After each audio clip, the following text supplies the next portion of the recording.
Hi everyone, today we're going to have a look at this product which I'm not familiar with the brand known as Biwin, but after some research and reading up, now this Biwin in fact is an established company whereby it's located at China. Their mainstream products will be all on accessories, M.2s and RAMs for the remote workforce and content creators, and right now they've stepped up the game and to provide consumer products. For today I will be talking about this set of RAMs, and this M.2 which is generation 5, I will talk about it on the next content. Now with this said, right, deliberately have taken this set of RAMs which are non-ARGB, and don't be mistaken, they do produce ARGB RAMs, which I am interested on this set, which you can see.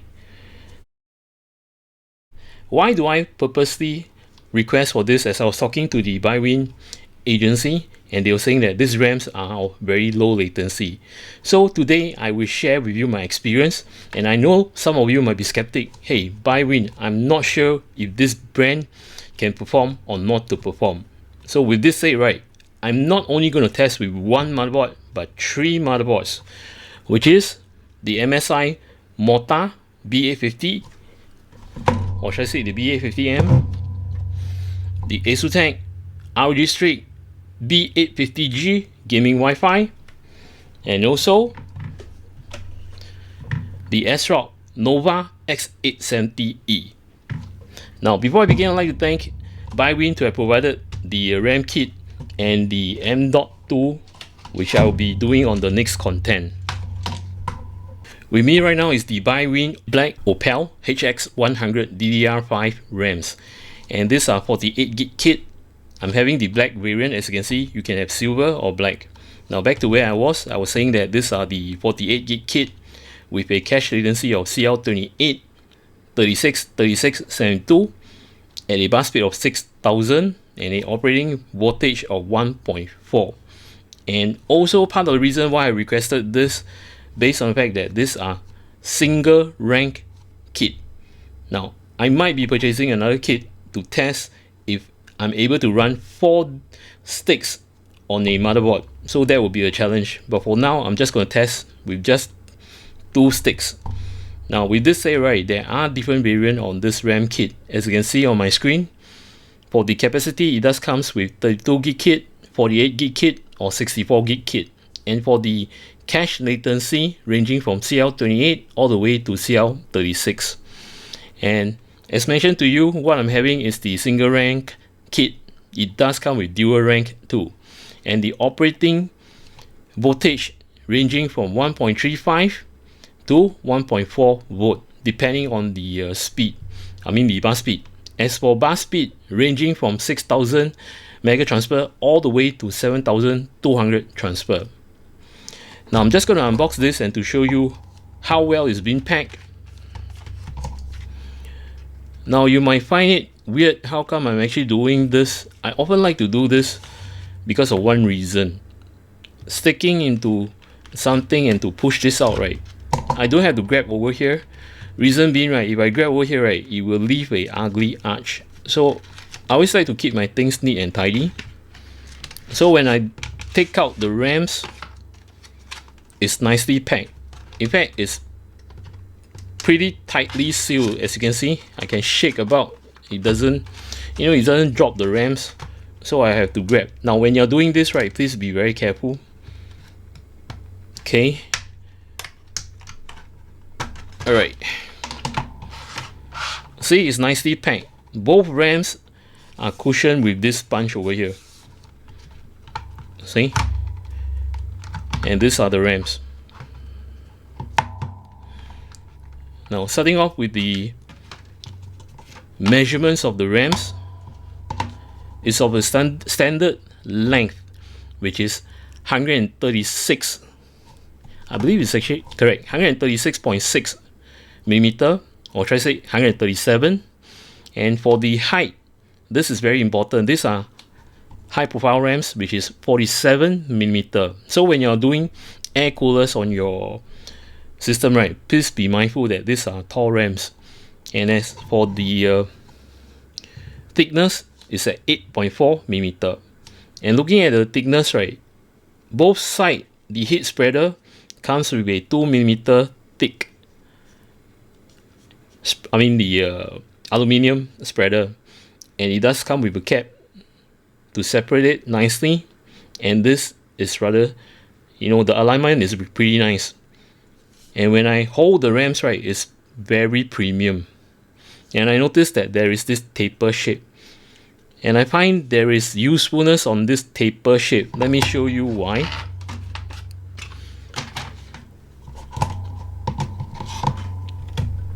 Okay, assuming that you have plugged your RAMs on the motherboard and you want to remove it and to do your cleaning. Okay, this is slot in. Now, having to say this, right, those RAMs that is having flat surface, right, I often have this problem to pull them out. Reason being, right, on my fat fingers. So with this tapered, right, I can grip. See, there are plenty of space for me to grip. Not a problem. And best part of this RAMs, right, see, I can just grip easily. Now, best part of this RAMs, they feel very premium. I have some RAMs which have very weird shape.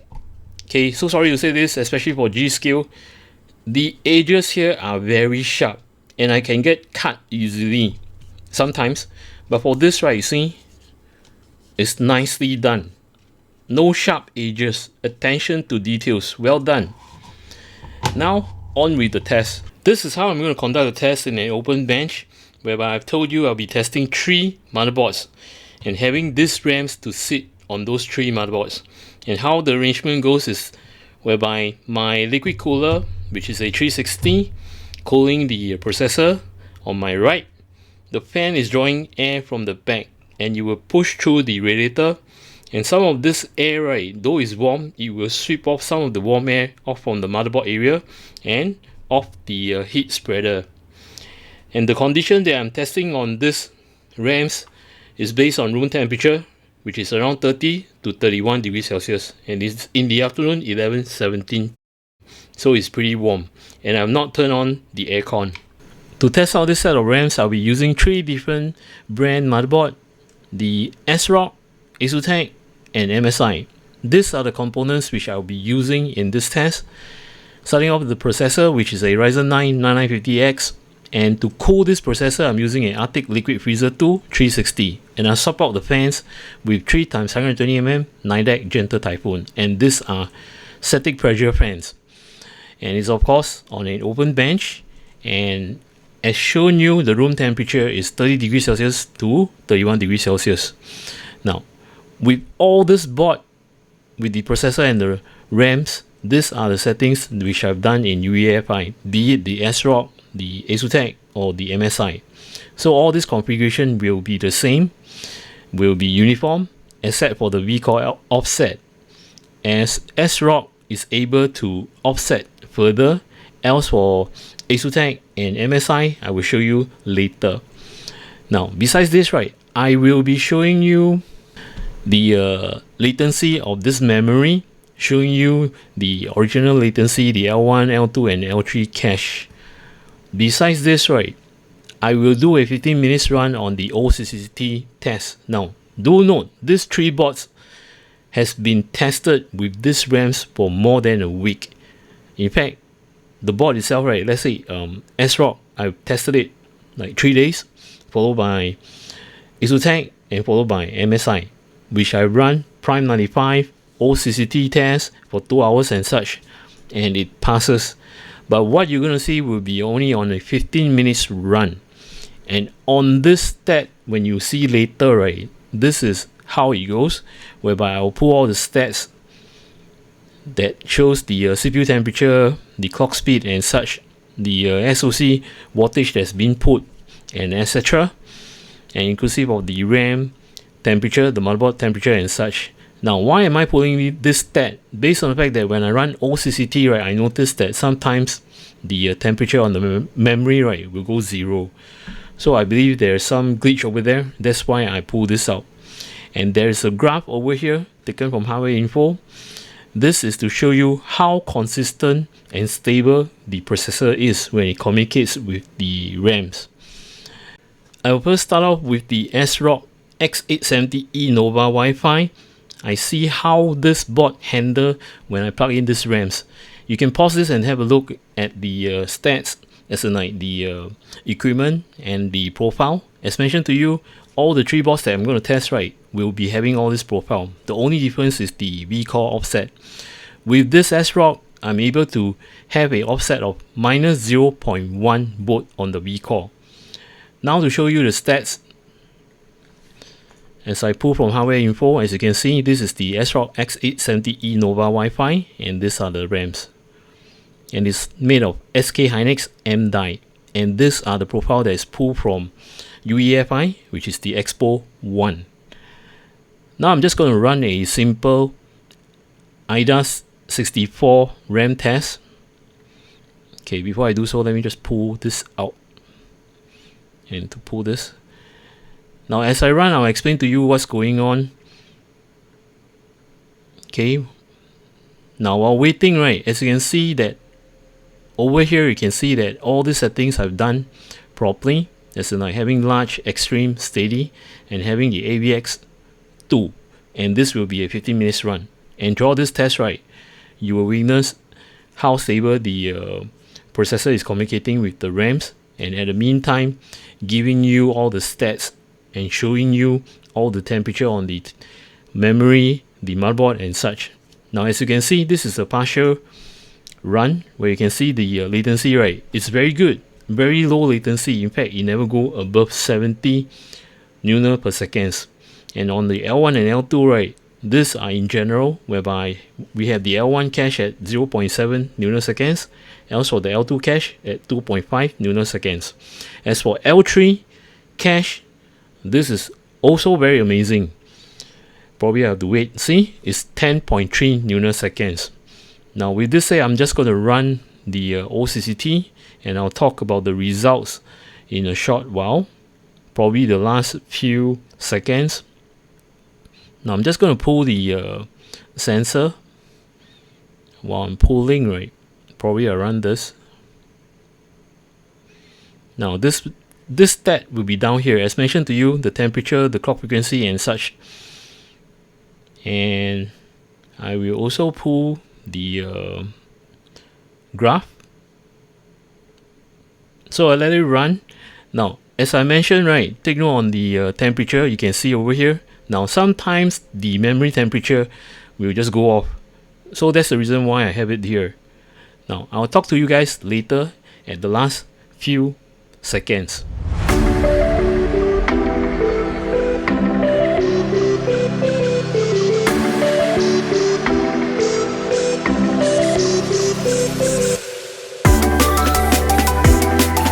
The last 50 seconds or so, as you can see, the start all the way almost to the end, it's very consistent. This proven that the processor is communicating very well with the RAMs, and as mentioned, these RAMs are of low latency. That's why you have the consistency. And looking on the clock speed of the CPU, it hovers at 5.5 gig base clock. And why is it so different from here? Based on the fact that this clock frequency is the average of all the 16 core. That's the reason why there's a difference. But this is at the peak, which is at 5.5. Now with this say, looking at the memory temperature, see, it's hovering 48 degrees Celsius, and it did not exceed more than 50 degrees Celsius. Now with this say, the end of the test, you see, is completed. There are no errors. Next will be the Asus ROG Strix B850G Gaming Wi-Fi S. You can pause and have a look at the component, which is actually the same on the processor, which is 9950X, and the set of RAMs from Biwin, and these are the configuration. Now this configuration is the same as what I've shown you on ASRock board. The only difference on this ASUTech is on the vCore offset, as this board only can cater a magnitude of minus 0.05 volt. I'm now going to pull the stats showing you the memory kit that is plugged to this board. As you can see, the dual RAM kit, and it's of SK Hynix M die, and this is pulled from hardware info. With this said, let me just run a short latency test. Okay, just gonna run.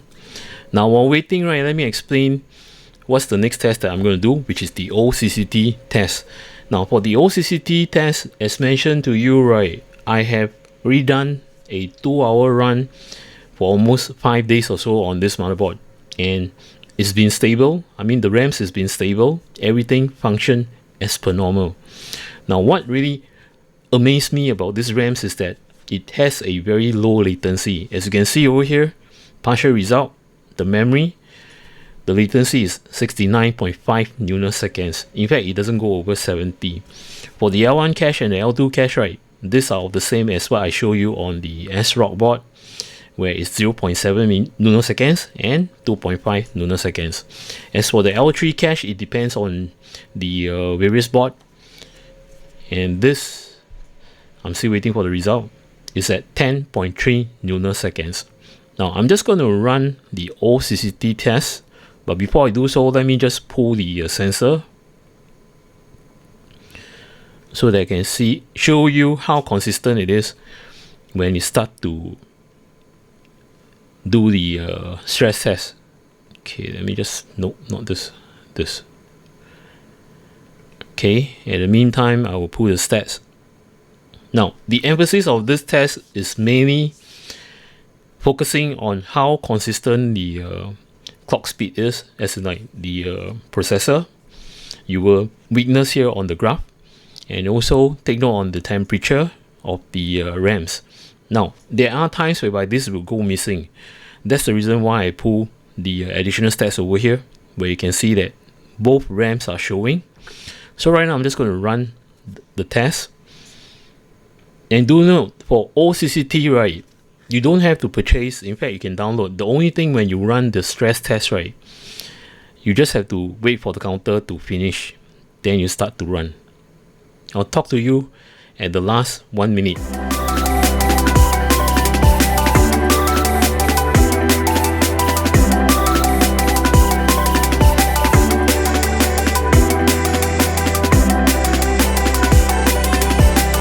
Last 50 seconds or so. As you can see from the start all the way to the end, it's of a flat graph. This tells me that the clock speed is stable, as the peak speed is 5.5 gig. And why is this speed different? Based on the fact that this is calculating the average of all 16 core. That's why I have this figure. With this said, let's just wait to see the final result. There shouldn't be any errors. And as mentioned to you, right, look at the temperature on the memory. It's 40 degrees Celsius, which you can see over here, both at 48.8. Sorry, it's actually 48 degrees Celsius, which does not go over 50 degrees Celsius, which is good. In fact, this RAM has been hovering very stable with this ASUS board. Now, as you can see, it's done. There are no errors.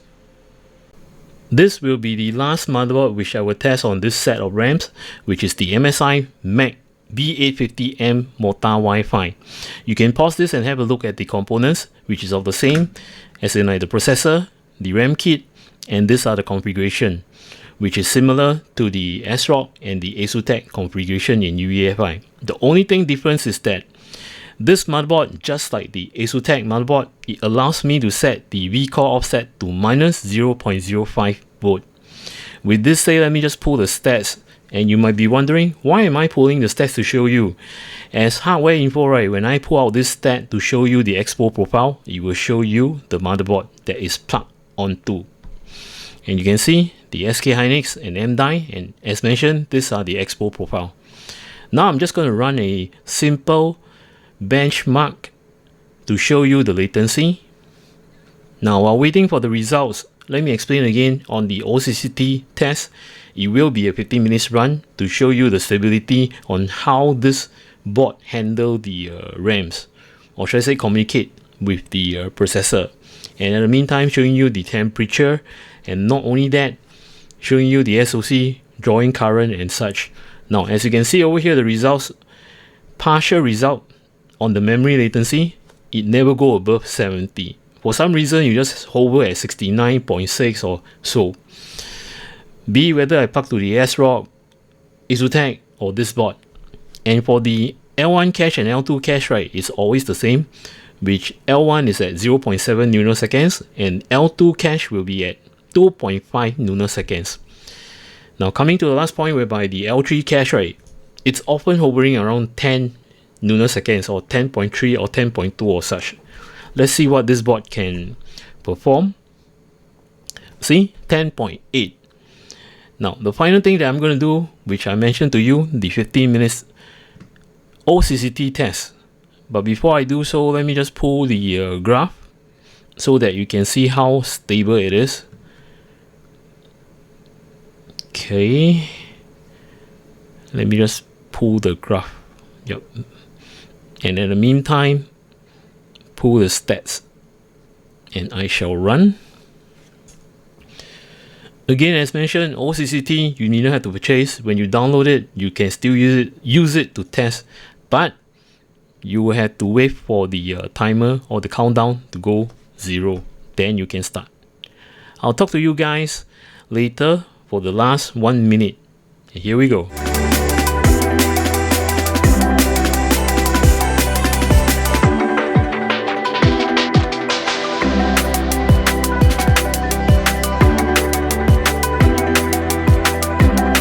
The last 50 seconds or so, as you can see, the start till the end, or should I say almost ending, the graph is flat. This tells me that it's very consistent. And looking at the temperature of the memory, it's 48 degrees Celsius. It didn't go above 50. Or you can have a look over here, see? It's very consistent. And as mentioned, throughout this test, right, there are no errors and such. And I shall wait until the end of the session. Now at the end of this session, I will be grabbing all the statistics together and to explain to you further, as in like the SoC drawing voltage and such, and the rest of the components. And not only that, some of the information that I feel why these RAMs are doing at a very good low latency. Now as you can see, it has stopped. There are no errors. I believe this will give you a better picture as I've gathered all the information, starting off with the stats on all the various motherboard, as this has been put and the profile are uniform. For some reason, for ASRock, this is not 3000. I believe there is a glitch over there, but overall all the profile that's been put from Expo, right, it's identical. Next will be the latency. As I've shown you, take a look at the latency. Super duper low, especially the L3 cache. Probably you might see it before, but this is my first time seeing that, having the L3 cache at this low latency. Normally I would see around 12 or 13 and such. And for this latency at the top, right, most likely I will be getting like 76 or maybe 81 or such. But with this said, why is the latency that great? I will explain later. Now next we'll be having to run on the OCCT test with all the settings equal to all, I mean it's like plugged to all the various motherboard with the same settings. The only difference are the vCore offset. Now for ASRock has an advantage whereby the CPU temperature is much lower as compared to the rest, based on the fact that one, it has a rear VRM fan, and two, it can offset to minus 0.1 volt, which is slightly more than the two boards over here, which is the Asus and the MSI. Now, as mentioned to you, right, the consistency on the graph, as you have witnessed, right, all these three graphs over here, do apologize, they are not synchronized, as I just, clip off from the recording. As you can see, it's flat line. See? This indicates that the RAMs is having low latency and communicating very well with the processor. And not only that, giving stability for the processor to perform. As you can see, the clock speed, the peak speed, See, it's about the same. Very consistent throughout the whole run, as this have weakness. I mean, show you that it's consistent. And best part is all the temperature do check out well, as you can see. It doesn't go above 50 degrees Celsius. Now, the thing is that on SoC voltage, right, as mentioned here, I've set all this motherboard to have a SoC voltage of 1.16. Take a look at the drawn. For ASRock is 1.184.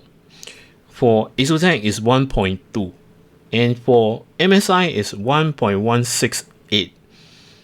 Having said this, right, different board will do different pulling on the SoC voltage. So do be careful on this when you're plugging RAMs like this, which has a low latency, high capacity and such. Just make sure that the SoC voltage, right, do not go above 1.2. And that's the reason why, because as I run by default on ASUS, right, if I do not set it to 1.16, right, this will go above 1.28 or so. So it's best to run it either 1.2 or below 1.2. That's the reason why I've set all this motherboard to have a SoC voltage of 1.16 volt. Another factor whereby why it can perform so well with low latency, based on the fact when I boot into UEFI, right, I noticed that the base clock of the RAM, as in like the mega transfer, is 5600. See the JDAC? And often when I use RAMs, right, they are often at 4800, but these are at 5600. Same goes to the ASUS, where it shows you over here. See the base clock and the MSI, which is located over here, or you can see the JDAC over here. And with all this say, right, I'm actually anticipating, as I saw a set of RAMs, which is this. It can go up to 192 4 stick, and with this cache latency. So I will be requesting this from Biwin if they allow me to do a demo on this, which is going to be very interesting. Before I conclude and to tell you my thoughts about this RAM kit, let me just show you something whereby heading down to the Biwin web page, official website, there are tons of products you can go through, like the memory kit as mentioned to you. See, you can have ARGB and such, or if you fancy to have SSD and such, you can view. Now, if you are interested to purchase this product, as this is brand new brand in the market, it is very popular in Asia, but not I would say that popular in China and such, and some regions from Europe. And if you are from a region that you're not known of this brand, right, you can come down to this website and to click on support, where to buy, or even to scan on the top right hand corner where you have the QR code, it will take you to this page. And in this page, right, there are tons of online shop that you can select, or you can go by region. Take for example, let's say I'm in UK, I'll just click on UK. It will show you amazon.co.uk. So when you click on this, right, it will take you to the Biwin Amazon page. So from here, right, you can just select, probably let's say storage. I will just select computer memory, and it will show you all the RAM kit that is available. The experience of this RAM kit is awesome. First of all, the build quality, it's very premium, and I like the attention to details of what they've done. There are no sharp edges, and I won't get cut when I remove off the RAMs. Next will be the heat dissipation. Well done. As I've tested this RAM on 3 different motherboards, it doesn't exceed 50 degrees Celsius, and it does its job pretty well. And as for performance, well, I have nothing to say. It's excellent, based on the low latency and able to communicate with the processor to run at a stable, stable frequency, clock frequency. Well done. And best part, when I plug this RAMs, right, as I do not really like ARGB, RAMs, and it just generate more heat. Based on the fact when I plug this in to the motherboard itself, right, it looks so elegant. And having the word hidden, Biwin, which is very subtle, nicely done. Now this is black. I kind of prefer if there is some gunmetal to it. Probably the lines, right, make it more prominent, as in like having the white lines. That would be nice. That will, bring the contrast of the RAMs itself. And besides this, right, there are various cache latency capacity of these RAMs, and best part that it does come with single rank or dual rank. And part of the reason why I'm aiming for another set, which I might be purchasing, because I want to test out, will it be able to run 4-stick with the Expo profile, as the chances on single rank kit will be higher. Meaning say you can buy 2 separate and to plug it in, that chances will be higher as compared to dual rank kit. If you guys want to find out more about single rank and dual rank, you can just do a search on Google or on YouTube. There will be tons of explanation on this. Now, I hope you guys have actually enjoyed what I've shared with you, and I will be doing another content on this, but on a later date, as I need to test this out for probably about 1 more week or so before I come out with the content. And this is actually the Biwin X570 PCI Gen 5 M.2. They do have a pro version, but I deliberately purposely want to test on the drumless kit to see whether it can sustain the speed. With this, I'd like to thank Biwin to have provided me with this RAM kit and also the M.2, which I will be testing later. And if you guys are new to my channel, welcome to my channel. If you like my content, do remember to subscribe and to click on the notification bell button. And do not forget to click on the like button if you like this content. Till then, take care, goodbye, see ya.